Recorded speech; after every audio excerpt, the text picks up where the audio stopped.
Hey adventurers, so today is going to be another book review. This is going to be for Digitarum by Derek Bailey. This is a self-published novel, and I believe, let me see, the author sent me the audiobook for this one to listen to and give an honest review of. He then actually sent me the physical book, and so that's why we have a physical book here.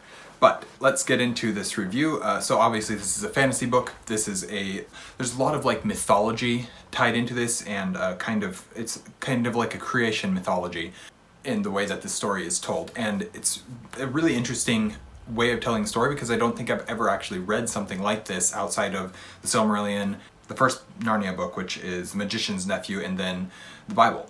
So this, obviously I know a ton of the creation myths that are in various of Earth's myths. So I know I've read at some point the Japanese creation myth. I know the Greek myths. I know the obviously the Roman, because it's very similar. It's basically the same as Greek myths. I know the Egyptian creation myth, and then I have some experience, or I have some knowledge of the South American, so like the Aztec, the Inca, the Maya creation myths, of mostly the Aztec creation myths, because I've done some research in that. So I know mythology in quite a bit, but seeing a fantasy story specifically told in that way, it's really cool. And I'll get more into that as I get into this review. So before I jump in though to the body of this review, I'd just quickly like to say, if you're liking what you're seeing from an Erudite adventure, we'd really appreciate it if you would like, comment, and subscribe. So Digitarum by Derek Bailey is a standalone novel about the creation and history of a world. This is a very different type of fantasy book than I'm used to, or really that I've ever read before. I've already talked a little bit about this. But at the same time, being as big of a fan of mythology as I am, it feels very familiar. And again, I've already kind of mentioned this, I have that background of knowing so many of these different creation myths that I understand where he's coming from with this one. And it's different from what I normally read, but it's familiar at the same time. This book opens with 5 beings emerging from a portal and then being given the command to create, to build a world, to build a universe. The gods create the world and work with it and watch it while it develops far beyond what they began. So obviously they start with creating a physical landmass, and then they go from there, they build continents, water, oceans, seas, whatever, the heavens, the stars, the moon, the sky, all these things, the people, they start to develop all these different aspects of this world, and then let it do its thing and watch as it grows and interfere when they need to interfere. And just basically the story is watching these characters watch as their world develops on its own without them. We see the beginning of evil and the fight between the forces of darkness and light. We see heroes rise and fall, and we see a good deal about exactly who these gods are. So honestly, I had no idea what to expect when I went into this book, and I had no idea how I'd feel about it.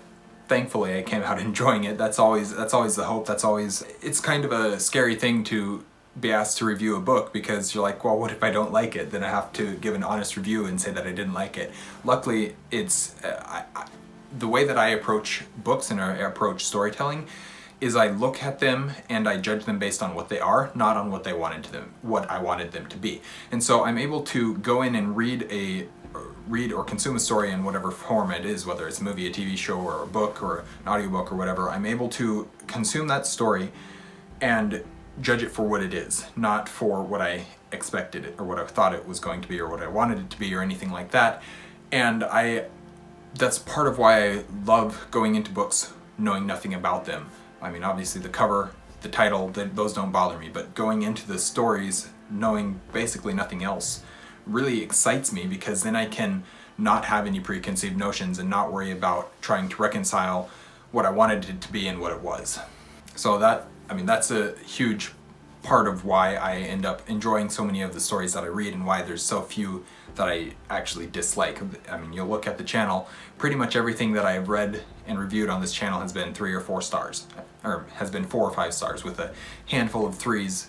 And if I've reviewed it, it's not going to be lower than 3, because 2 is I didn't like it, and 1 is it's a DNF. That's not completely true. There might be a couple of 2s, but one is basically I couldn't make it through this book. So I didn't finish. Writing style isn't something that I often really care that much about, as long as when I'm reading it makes sense and it doesn't take me out of the story.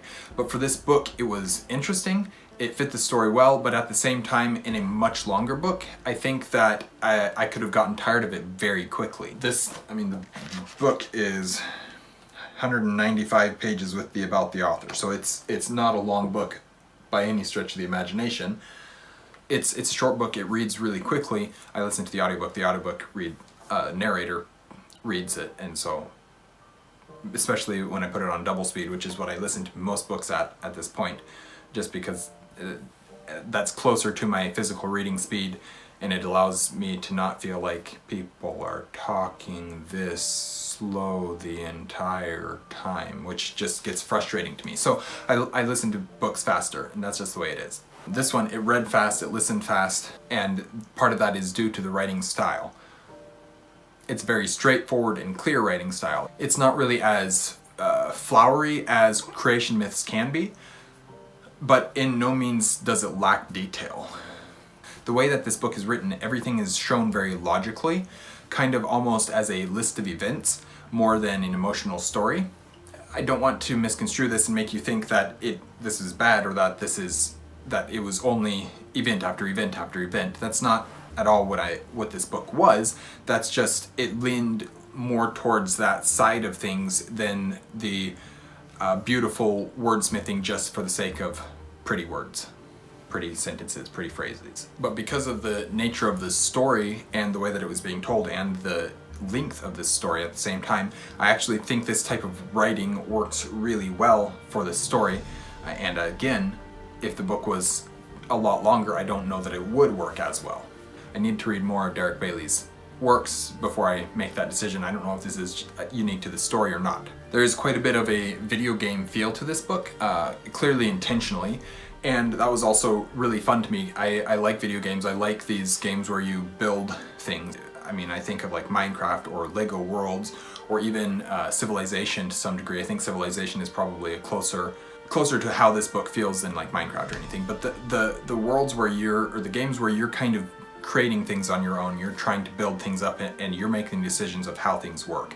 I really enjoy and appreciate those types of games, even if I don't play them as often as I would like, or I don't play any games as often as I would like. So they're not the games that I play all the time, because usually if I'm playing a video game, it's with somebody else, because it's a way for me to talk and to catch up and to have fellowship with a friend or a sibling or something like that. The final reveals in the last handful of pages of this book were just absolutely amazing, and I'm not gonna tell you what they are because that's a spoiler, but it really helped contextualize the whole story in a way that you're like, oh, I understand exactly why I was thinking these things throughout the whole story, and it really works well in my opinion.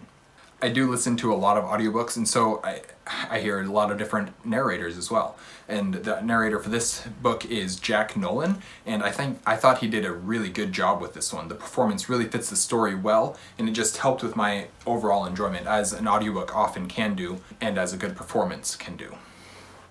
Overall, this is just a really solid, fun fantasy book. It's not my favorite fantasy book I've ever read or anything like that, but it's just a really solid, fun book to listen to or to read, and I had fun while reading it, and that's really all that I can ask for, is that people entertain me when I'm looking for entertainment. So, and that's what books are, is their entertainment. So, thank you guys for watching an Erudite Adventure. We post videos every Monday and Thursday, and have our social medias linked in the description down below. We'll see you guys again soon. Stay warm.